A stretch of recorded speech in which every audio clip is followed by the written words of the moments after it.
get started. Thank you for joining us today. My name is Luciana Svidler. I work with Children's Law Center of California, and my pronouns are she and her. And with me is Rebecca Goodeman. She will be presenting as well. Rebecca works with the National Center for Youth Law and also uses the pronouns she and her. And today we wanted to share with you a little information about a survey that we conducted back in 2019 and 2021 of youth in Los Angeles County. Next slide. Just as a little backdrop, the survey was conducted by RHEP. RHEP's Reproductive Health Equity Project for foster youth, who is putting on this conference, is a collaborative of organizations that came together back in 2016. It consists of a backbone organization, National Center for Youth Law, whom Rebecca is representing right now. We have an evaluator, seedling group, and then a list of different organizations, including LA County's Department of Children and Family Services and other stakeholders and advocates that work together with the main goal of improving outcomes for foster youth, increasing access to reproductive sexual health care information, as well as reducing the rate of unintended pregnancies for foster youth. RHEP started as LA RHEP in LA County, which is why this work was done in LA County, and has now grown to also include RHEP statewide. Next slide. So the survey we conducted, I'm sure you're wondering why. So in 2019 and 2021, we did it twice in different times. We conducted a survey, and the goal of the survey was to ask youth in foster care, one, what were their sources of sexual health information? Two, any support that they have received in this area?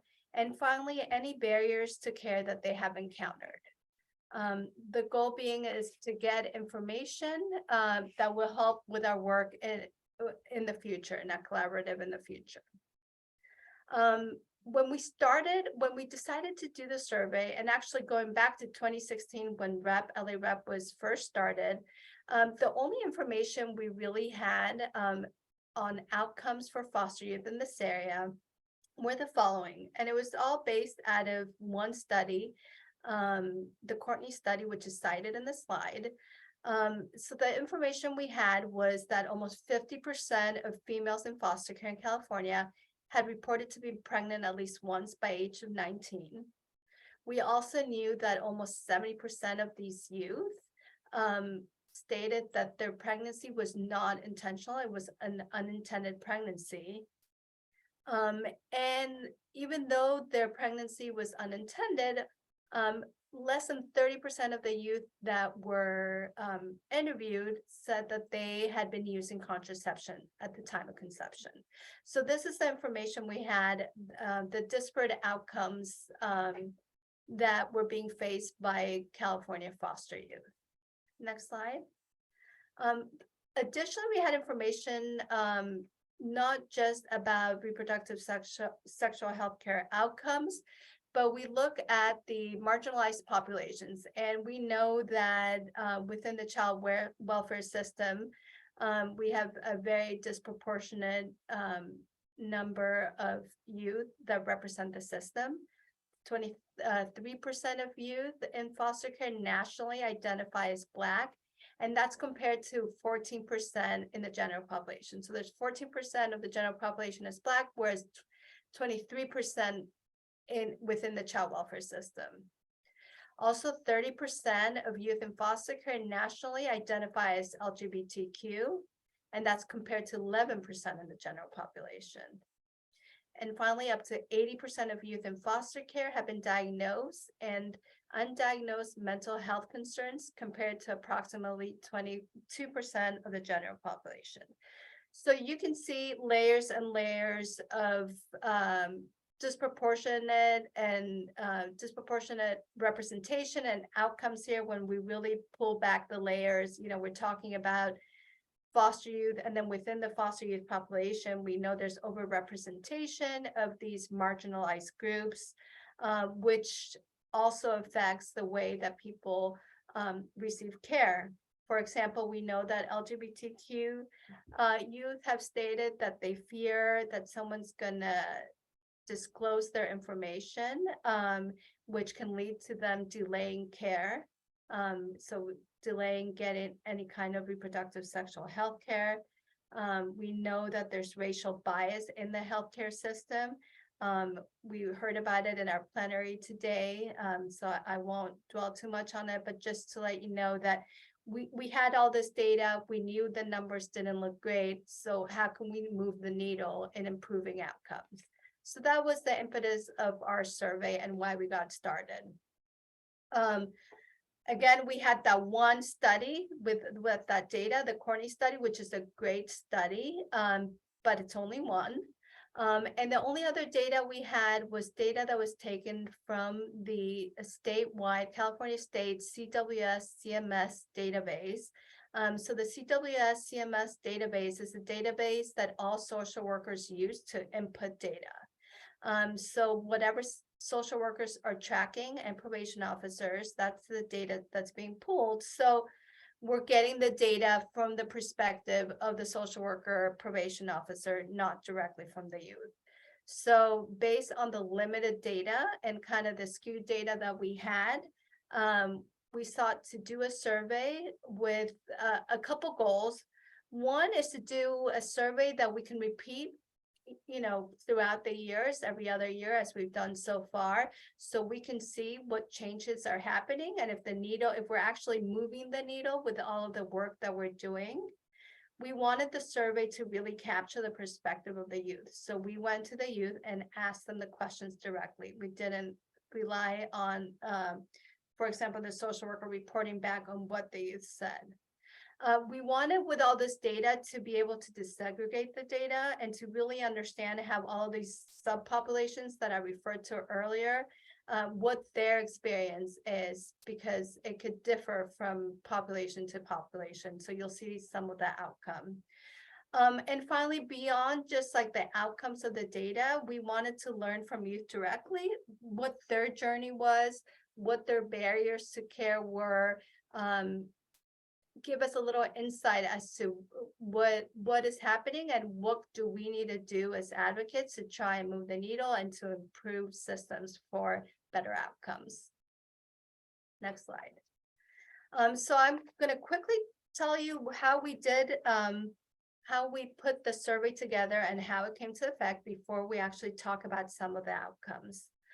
So the survey was grounded in what we understand as being key to healthy sexual development. So RHEP has developed and use, when we're talking about healthy sexual development, a structure that was actually put together by Power to Decide and a couple other different sources. But what we view as key to understanding healthy sexual development are four main factors: knowledge, access, relationship, and agency. So by knowledge, I mean having comprehensive, inclusive, accurate information from reliable sources. So, a youth can only make healthy decisions and have healthy sexual development if they actually have knowledge and information about these things. Access also key. You can have knowledge about, different forms of contraception and different services and things out there. But if you don't have access to those services and care, then it's not very helpful. So having access to those things is very important. Relationship in every area, it's been well documented, not just in reproductive and sexual health, but also in this area, having a supportive relationship with a caring and trusted adult, someone that the youth can talk to, ask questions, go to when they need help, assistance, that is key to healthy sexual development. So having those people around to support. And finally, agency, having a belief in their future and ability to act on their decisions and their goals. So if a youth feels like they have agency on their future, that they really have control and power over their decisions and how they guide their lives, it is more likely that they will have a healthy sexual development and make healthy choices. Next slide. So in putting together the survey, there was three main things that we were trying to capture. One was the source of information. So where are youth getting all of their reproductive sexual health information? Again, knowledge, one of those key things. So we want to know if knowledge is power, let's say, where they're getting their knowledge, what are the sources of information. We also wanted to know what the child welfare agency, so social worker and probation officers engagement was in this process. And I'll quickly mention, this is related to the implementation of the bill that was passed in 2016, went into effect 2017, which members of RHEP, including Nicole and Children's Law Center, co-sponsored. I will talk a little more about the requirements of SB 89 a little later in the presentation, but because this law had created new duties and obligations of the child welfare agency, we wanted to see if they were being implemented and how the agencies were engaging in this area. And finally, we wanted to learn directly from the youth, what are some of the barriers to education and care that they face? Again, to be able to go back and see what do we need to do to remove some of these barriers. So the way we structured it is, so CLC was the supervising organization. So I actually got the pleasure both in 2019 and 2021 to hire 4 former foster youth to help me run the interviews. So I hired 4 former foster youth, and they were trained on the laws, the obligations, interviewing. We learned a little also from our researchers and what proper data tracking and keeping and how to keep the data clean, all things that as an attorney I had to learn as well. In order, before we went out and started the interviews. Let me backtrack just a sec to say before we even started with the hiring and the whole survey process, we did get permission from the juvenile court here in LA County to conduct the interviews. We got IRB approval. We also, before we contacted any youth, we contacted their assigned attorney and asked for permission to interview the youth. And then when we interviewed the youth directly, we first got permission from them to participate in the program and in the interview. They needed to know it was not mandatory, that they could choose to participate or not to participate, that they could skip a question if they needed to skip. And then at the end of their interview, they received a small gift card to thank them for the time because it did take time out of their day. Now I'll just quickly mention that in 2019, when we conducted the interview, this was pre-COVID, so we were all in court. The interviewers went into court, and as the youth were coming into court and kind of waiting around for their hearing, it was perfect. They got interviewed, so they were already there, kind of bored, waiting for the case to be called. This became a little more challenging in 2021. This was now post-COVID. All the hearings are remote. So we didn't have that space to kind of go and interact in person. So we did all of the interviews by phone, which had pluses and minuses, and we've learned a lot from the process, but it definitely was not the face-to-face contact, but we were able to call the youth and have those conversations at off hours as well. So all of the interviewers in both years that this was conducted did everything on a laptop. It was all done electronically. The information was uploaded to our internal IT system.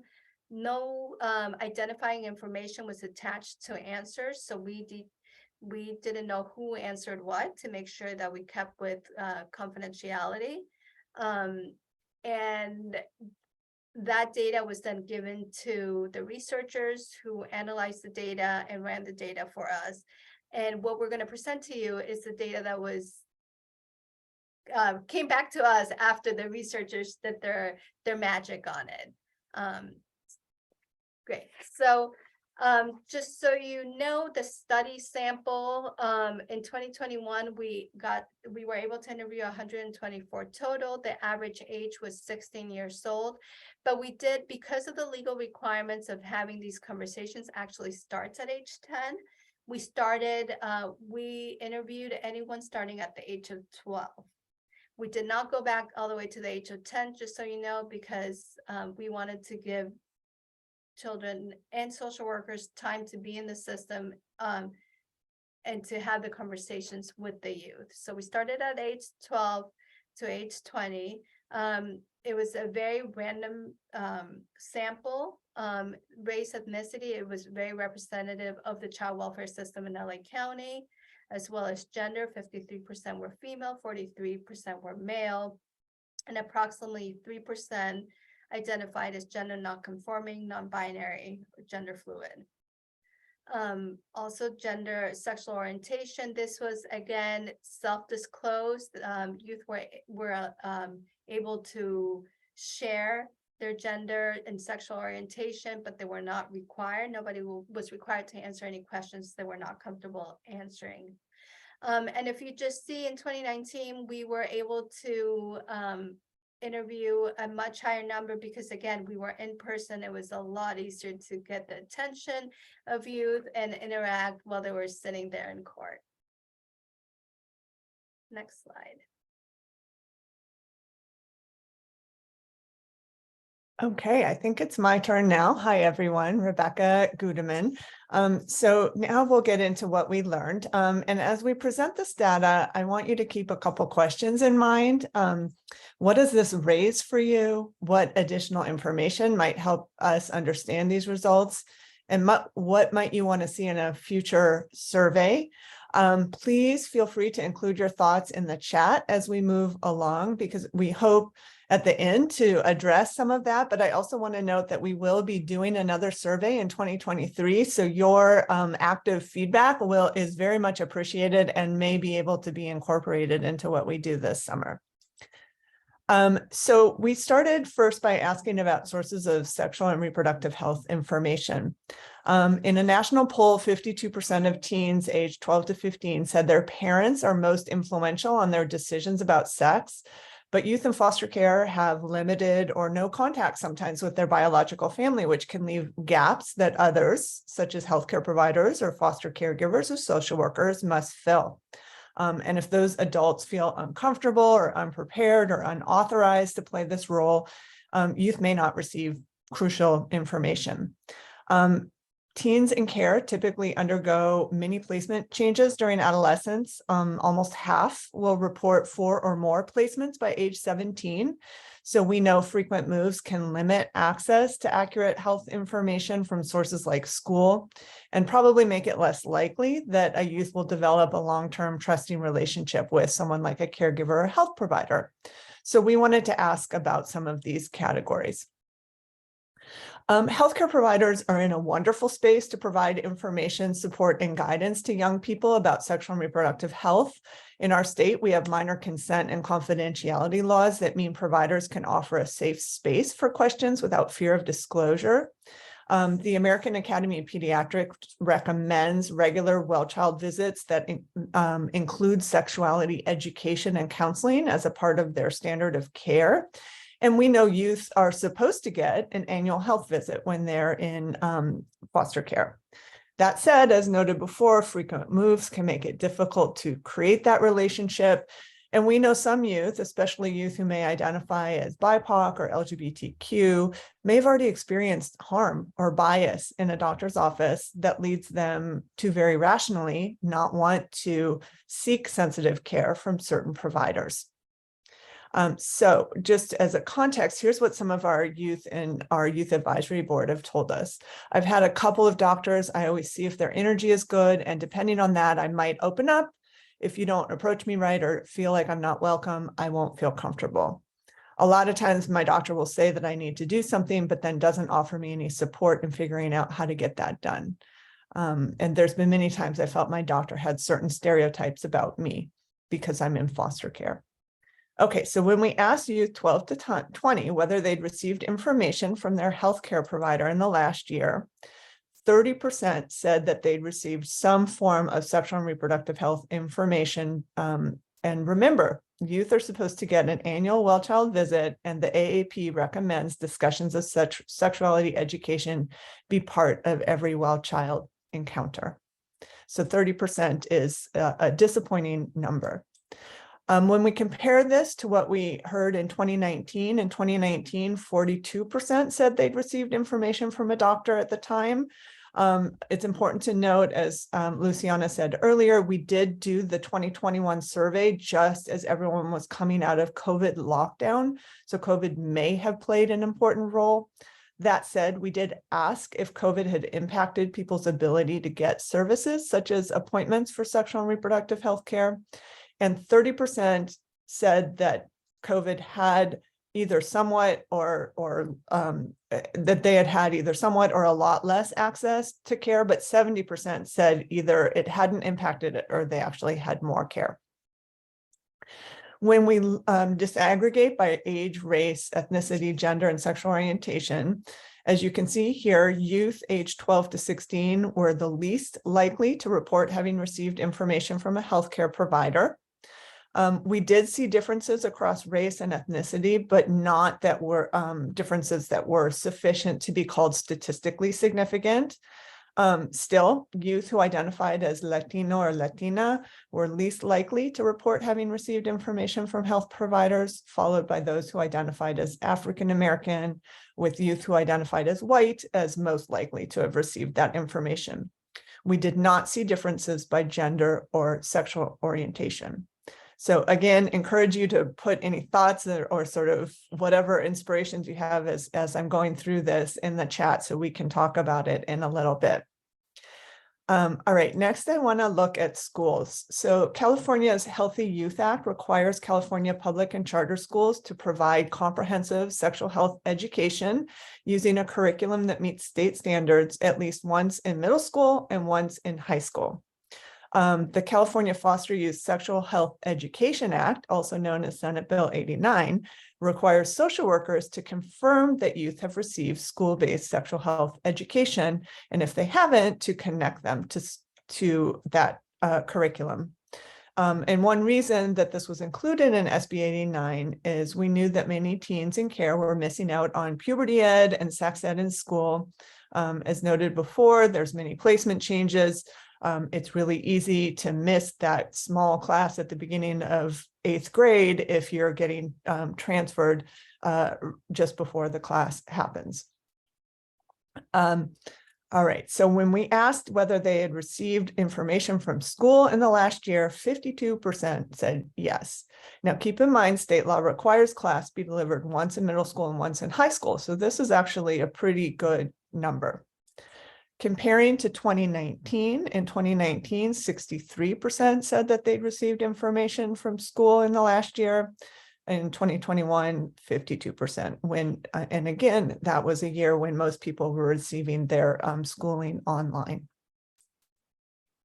When we disaggregated, we did see some differences by age. And if you think about sort of the age category for middle school and the age category for high school, some of the 12 to 13-year-olds are sort of right smack in that middle of middle school, and they may have gotten it just before or might get it just after. But 36% of those 12 to 13 did say yes. We did again see some differences across race and ethnicity, but the differences weren't statistically significant. That said, youth who identified as Latino or Latina were least likely to report having received sex ed in school. All right, next we looked at caregivers. As noted before, 52% of teens said their parents are very influential in their decisions about sex, but we know this is complicated for youth in foster care. And we know that for foster parents, historically, some caregivers felt really worried about providing sexual and reproductive health resources and information. In various surveys and interviews with foster parents, some of the reasons they cited was not knowing if it was their place, maybe it conflicted with their beliefs, maybe not having the information and knowing how to start a conversation, worrying about legality. And so SB 89 also attempted to address this. Starting in 2017, those who apply to be licensed as foster parents must go through sexual and reproductive health training as part of the licensing process. And the state has clarified some of the obligations of caregivers vis-a-vis sexual and reproductive health, such as making clear that as part of creating normalcy in the home, they are supposed to incorporate healthy sexual development and make sure that youth have the information they need. But just as a reality, this is some of the quotes we've seen. So, young person, none of my foster parents, and I had 14 placements, ever brought up the issue. Another said, my foster parents were very religious and told me not to have sex, that it's a sin and I'd go to hell. And then a foster parent said, I was just thinking that if a kid is in foster care and the child is to reunify, who are we to talk about sexuality? So we asked foster youth about both their families of origin and their caregivers. And 22% said that in the last year, caregivers had shared information with them, and 20% said family. When we look across time, we saw that in 2019, 40% cited their family of origin and only 20% in 2021, and then a slightly smaller number from 2019 to 2021 related to caregivers. Again, just keeping in mind COVID lockdown was the key difference.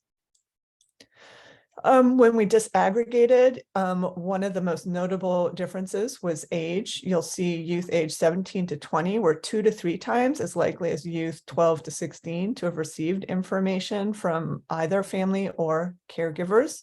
And we did not see statistically significant differences by race, ethnicity, gender, or sexual orientation.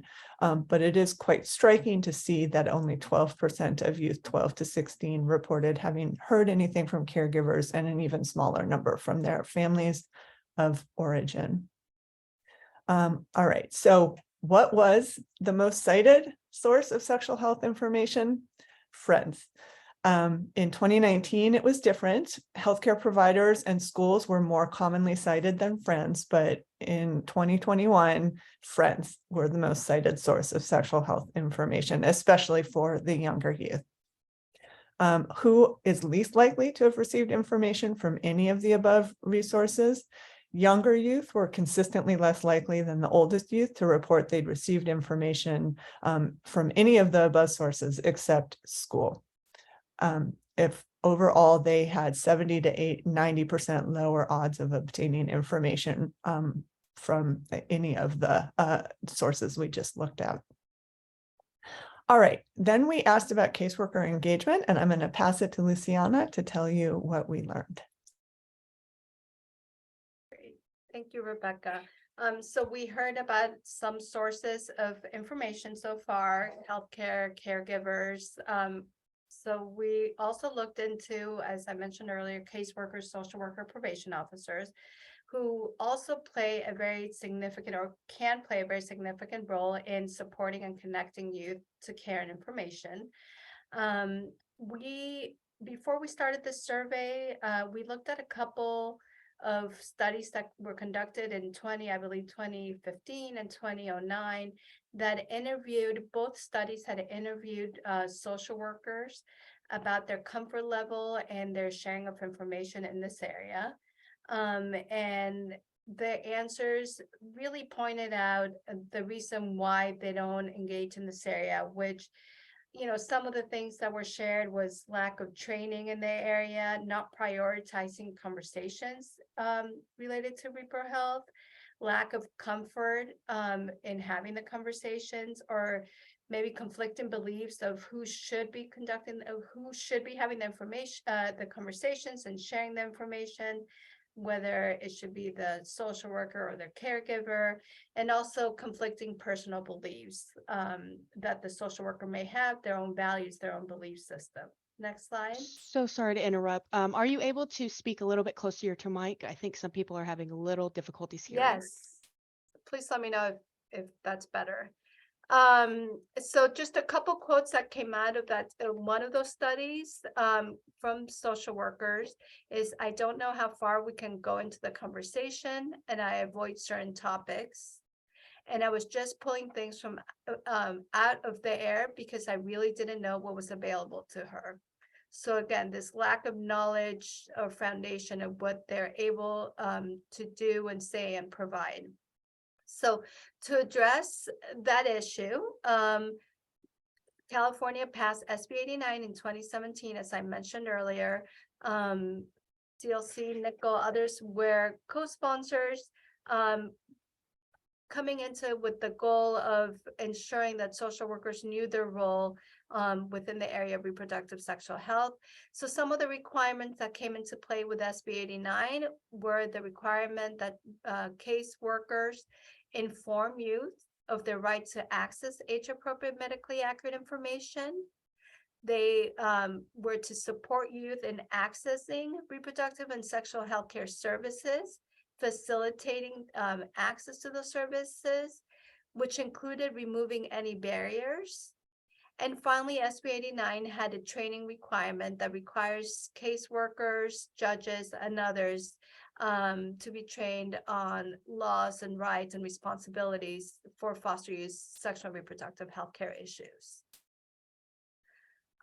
So again, just the requirement to inform, and specifically every year the caseworker has to inform the youth who is 10 years of age or older and non-minor dependents of their rights to access age-appropriate medically accurate information, to consent to services, and their right to confidentiality. So these were all rights that were in the law already. What SB 89 did was require social workers, information officers to talk to the youth about these rights to ensure that they were aware of these rights.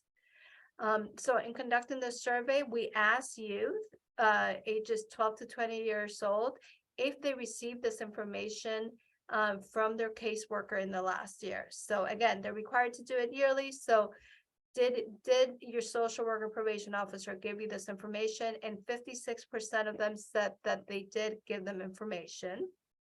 Next slide. So overall, more youth reported that they received the information from the social worker in 2021 than they did in 2019. So we went from 45% to 56% of youth getting information from their social worker. I mean, there could be different reasons. One of them being in COVID, they were home more, they were able to have more conversations with social workers. And others could be as hopeful as SB 89 was slow to roll out, but there's been quite a bit of training and action on it. So hopefully social workers becoming more aware of their duty to inform youth. But that's what the numbers show so far. Next slide. Also, but if you take apart by age group to get a little more information, you'll see that the youngest youth are 90% less likely to receive information from social workers about birth control, STIs, and other issues. And that's with controlling for other variables, so race, ethnicity, and those things. So you'll see from the slide, at 12 to 13 years old, only 24% of youth are getting the information. As they get older, social workers are feeling more comfortable having the conversation. But there's still, as you can see, a pretty big gap from the 100% of the youth who are required to get the information to the 67% that are actually getting it within that older age group. The odds of the conversation with the social worker were also 80% lower for youth who identified as male.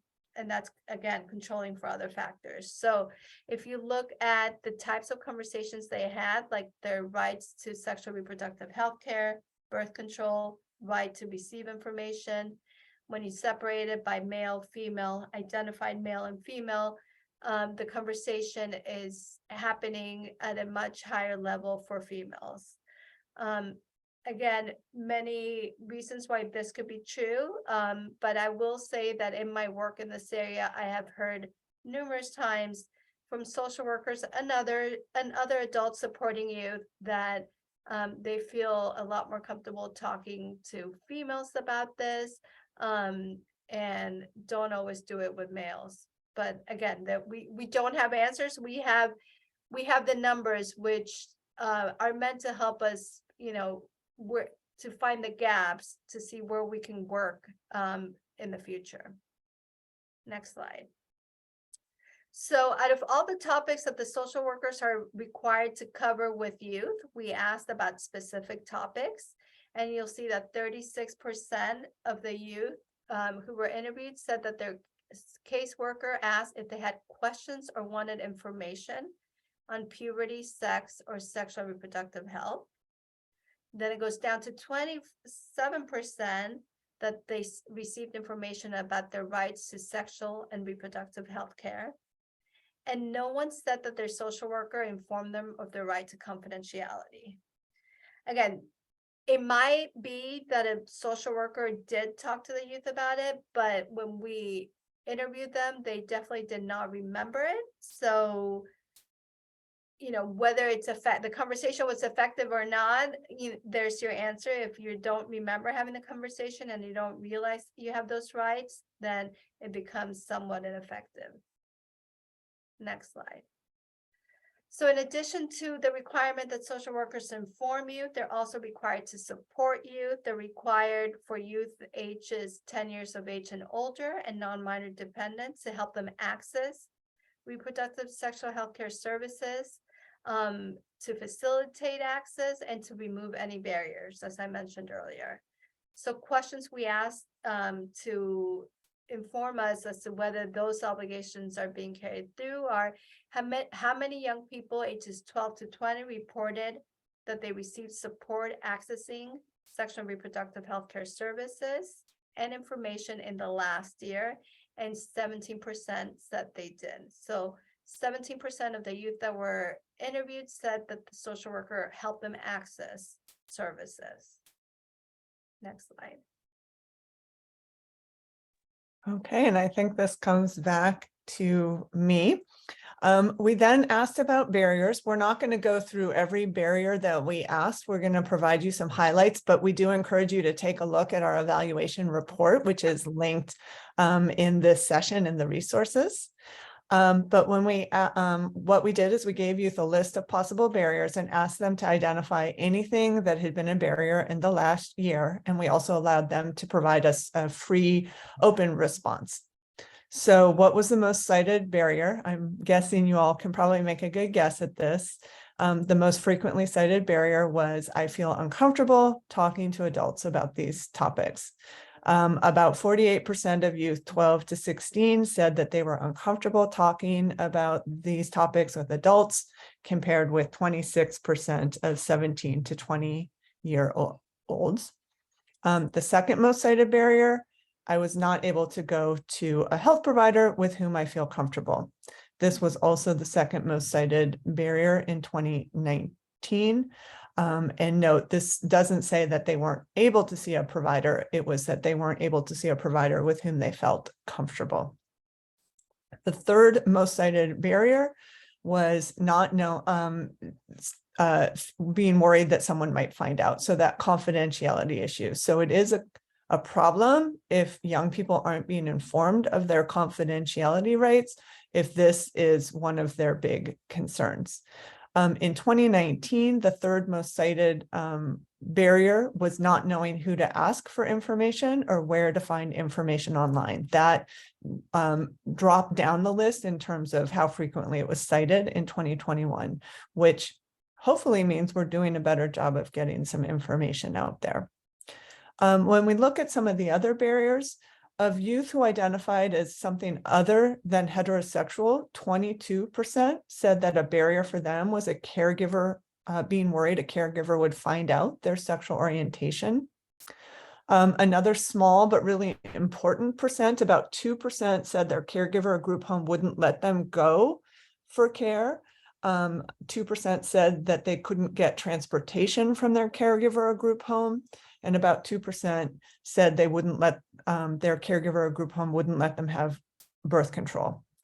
Notably, the number citing these as barriers went down from 2019 to 2021, but there still are a percentage of youth citing these as barriers, which is a problem. It's also important to flag that most youth cited more than one barrier. So while one barrier on its own may not be significant enough to stop you from getting care, multiple barriers can have a layering effect, making sexual and reproductive health care less of a reality. There were no statistically significant differences by race or ethnicity or gender identity in terms of barriers cited other than the site for sexual orientation that you'll see with the 22%. Comparing 2019 and 2021 overall, there were fewer reports of barriers in 2021, especially of those structural barriers like caregiver refusals, which is really great news. But notably, what did go up from 2019 to 2021 was challenges finding a healthcare provider with whom a young person felt comfortable.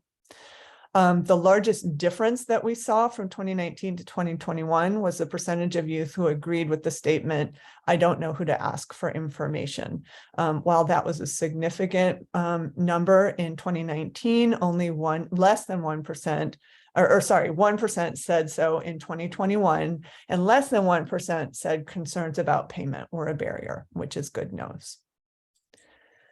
All right, so we want to get to your thoughts and questions, especially knowing that we've got another survey that we can do this summer, and be curious about what you would like to see in there. But some of the key takeaways that we saw, caseworkers are speaking to youth, which is great, and the numbers are increasing. And despite the pandemic, many youth did seem to be in contact with their caseworkers, which says a lot about our child welfare network and the work that they did during COVID. But it's clear that we're not reaching everyone that we could. So caseworkers do seem to need some support to ensure they're able to speak about all the topics that are important to young people, to make sure they're talking to all youth, irrespective of gender identity, to make sure they're talking to youth starting at age 10. And again, that's about age appropriate. That may be about body basics, about puberty, but making sure that we've started those conversations early, and make sure they're talking about how and where to get services and support. We saw the number of youth who cited conversations was 56%, but the number who said that they actually had support accessing services or getting information on where to get services dropped down dramatically. When it comes to healthcare, we see that not enough health providers are having recommended conversations with adolescents about sexual and reproductive health, and that this is particularly true for youth ages 12 to 16. And we see that youth report that finding a health provider with whom they feel comfortable is a barrier to care. Schools, we see that schools are an important informational resource, especially for the younger youth. And now I'm going to pass it to Luciana to talk about what. Real quick, I just want to inform the speakers that we are a little less on a 20-minute countdown before we conclude our session. Thank you. So we did learn for younger youth, as I mentioned earlier, for youth that are 10 to 13 years old, they're not getting the information and support they need and have a right to. Again, I think that it's when people think about reproductive sexual health, they jump to abortion and contraception, and we have to be aware that it is a spectrum and it's a lot of different conversations, and puberty and healthy relationships and boundaries and consent, all those things go within reproductive sexual health. So it's important to encourage those conversations earlier on. Next slide. So for youth who identified as Latino or Latinx, they were more likely to report that they obtained information from their friends. And we all know that that could be accurate or not so accurate. Some of the stories we have heard of information that friends have passed on about contraception and others are quite interesting. They're also 3 times as likely to indicate that the pandemic had reduced their access to sexual and reproductive health education in schools. Not surprising. I think schools were trying to make it through, and anything that was extra, including comprehensive sex ed, it was unclear to those of us doing the work if it was actually happening at the schools, and some obviously were better than others. They're also 4 times as likely to report that mental health issues posed a barrier to obtaining sexual reproductive health services during the pandemic. Again, mental health care is a big issue that everybody is talking about. I think we don't talk about it in terms of reproductive sexual health often enough, but it does affect access and getting care. For youth who identified as Black and African American, they were more likely to report having received information from family members. And where there were some differences by race and ethnicity in how the caseworkers engage in 2019, the differences did not show up in 2021. And that could be because we had a smaller sample size, or the way that caseworkers were communicating with youth. There was a lot of remote virtual communication, a little less in person, at least for a while, and then it moved to in person. So it'll be interesting to see in the future how that trends. Sexual orientation in 2021, youth who identified as having a sexual orientation other than heterosexual reported that they're not wanting their caregivers to know their sexual orientation, and that was a barrier to receiving information and care. This is key to know. One, because California does have really good spelled out rights as to, the right of youth to be placed in a home where they're comfortable, where the caregivers have been trained and educated and supportive of different sexual orientations. But we also have rights to confidentiality, and if the youth doesn't know those rights, they could end up in a situation where they're not comfortable living and they're not comfortable sharing information. And as a result, we see that it affects the trickle down effect of all this is not obtaining information and care that they're entitled to and in need of. So we do, this is all the information we gathered so far, or enough that we put in slides. There's obviously more information, but we do have future opportunities that we're very excited. We're going to be doing the survey once again this summer. And what it looks like will depend on what the courts look like. In addition to that, AB 172 passed not this last year, the year before.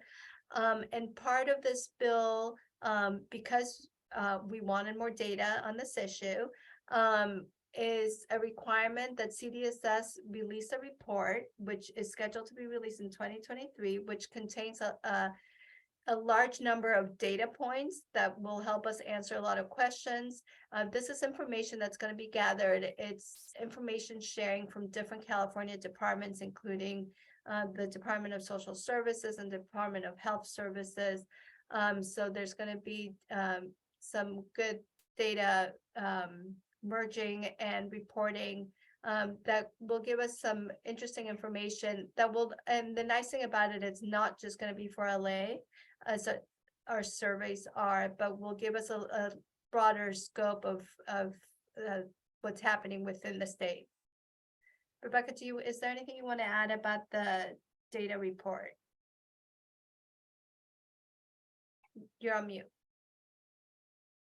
Of course I am. That it will include both process and outcome data. So part of it will match Medicaid claims data with foster youth data, so we can see medical services received, and then some of it will also report out things like caseworkers documenting that they've confirmed sex ed or that they've had conversations. So we can see from the caseworker perspective some of the process that they've gone through to make sure that young people are connected to services and information. But at this point, we're actually ready to open it up for discussion.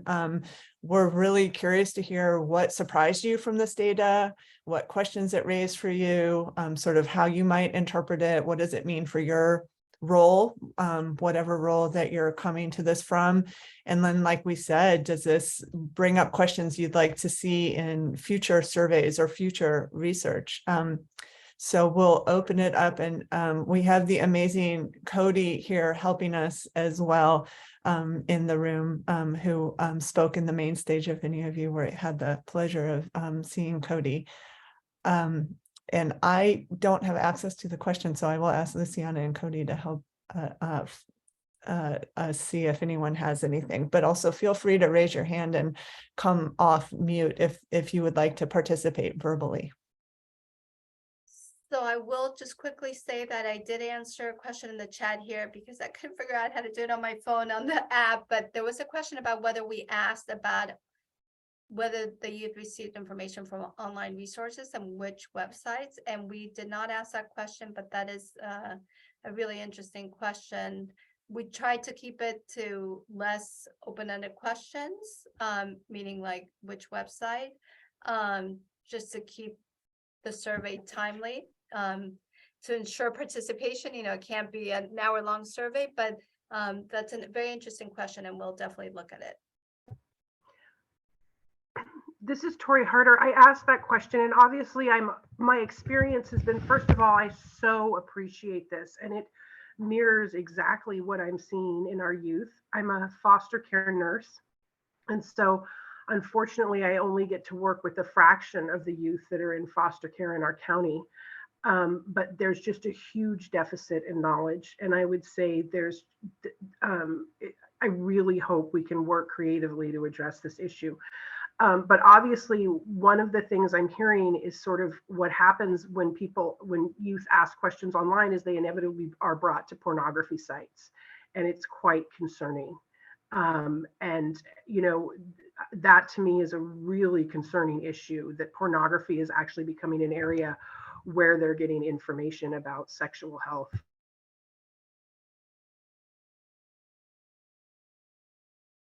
Yeah, thank you so much for lifting that up, Tori.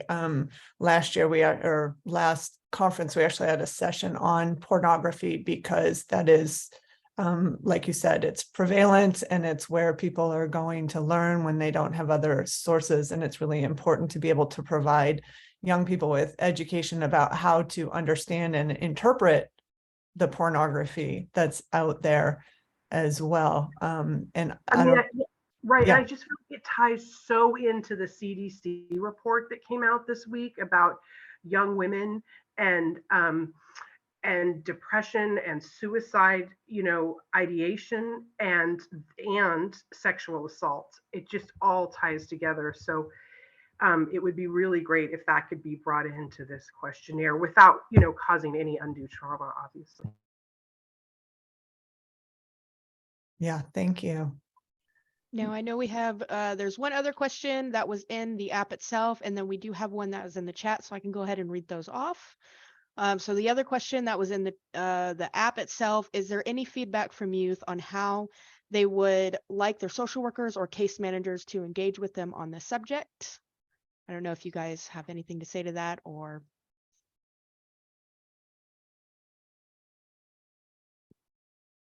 You want me to take it away? I was gonna, why don't we let Luciana and then Cody, I would love you to answer. Yeah, I don't want to put you on the spot, Cody, but would love your answer from your point of view. I will just also add that a part of, RHEP has a youth advisory board, and all the work we do, we check in and include the youth advisory board to get their perspective and kind of guide us in our work. And very early on in our work, we did ask our youth advisory board how they would like to be addressed by the court and social workers. And we can add that slide to the materials that we post online. But some of the things that jump out at me as an attorney working with you, things that I, to consider are things such as, not making generalization about whether they're heterosexual. So instead of using, do you have a boyfriend or girlfriend? Are you in a relationship? Not assuming that they've never had or they have had any sexual or interactions before. Some of them have experienced things before they came into the system or as a result of being in the system. Making sure that language, that everybody understands each other with the terms they use, not looking down or making assumptions or thinking any less because they're foster youth. Those are the ones that definitely jumped out at me. But Cody, I would love to hear from you as Of course. well. Yeah. So from my perspective, it's all the conversations that I've had. It's been mostly just don't have sex. It's a taboo topic. You just don't talk about it. But over the years, I've also learned that it's important to have a healthy sexual development, even amongst ourselves, outside of partnerships, whoever our significant other is. Just learning that about yourself is important. And for me, it would have been nice if someone, like, normally the first question is, are you sexually active? Which puts up this automatic wall of, should I be talking about this? What are they going to judge me? And for me, if they just came into the conversation straight as it is a normal thing for everyone to go through, and there's nothing wrong with exploring that side of things and just setting the stage of it is okay to have this conversation, I think would have really made the difference for me and a lot of our young people to kind of just really get rid of that uncomfortableness about the topic. And then for the other question that's currently in the chat, it says, this is very informative data and statistics from this survey. Can you share other data sources / websites where you have accessed population level data on foster youth and reproductive health services? So one of the things that's important is that there's not a lot of data, and without that, it's hard to know what's going on. So I think there's a reason that there's not a lot of data. The series of studies, the Cal Youth studies that Mark Courtney did are incredibly powerful. Courtney also has some studies like the Midwest study and studies that look at sexual and reproductive health in other states. And the Cal Youth studies cover a range of topics. It's not just about sexual and reproductive health, but it does cover those questions and asks questions about more than just have you been pregnant or not. It asks about STIs, it asks about intentionality, and critically, it's coming from the youth perspective. I don't know of any other source of public data that is regularly available. Luciana mentioned the new state report that California will have to start putting out annually starting in 2023. As far as I know, that will be the only sort of regular source of publicly available data on the sexual and reproductive health outcomes and access for youth and foster care at a national level, but I may be wrong. I'm not privy to every state sort of reporting. But I don't know, Luciana, do you know of any others, or if anyone else on the webinar has any suggestions, please feel free to put it in the chat. No, the only thing I would add is Child Trends tends to do some smaller studies and have some good data, very specific. So that's one great place to look at. I know I get like their weekly or whatever updates with some of the information that they published. And then you can look at demographic. There's demographic information available, like for California within the Department of Social Services, they keep track of number of youth coming into the system. They separate it out by ethnicity, I believe, age groups and things of that nature. And you can find that on a national level as well, just demographic data. I hate to interrupt, but we are at 12:59, so we will be going ahead and wrapping up the session. I just want to thank our presenters for sharing all of this wonderful information. We will now be heading off to another break. I believe that ends at 1:10, followed by our lunch panel. Thank you everyone for attending. Thank you. Thank you.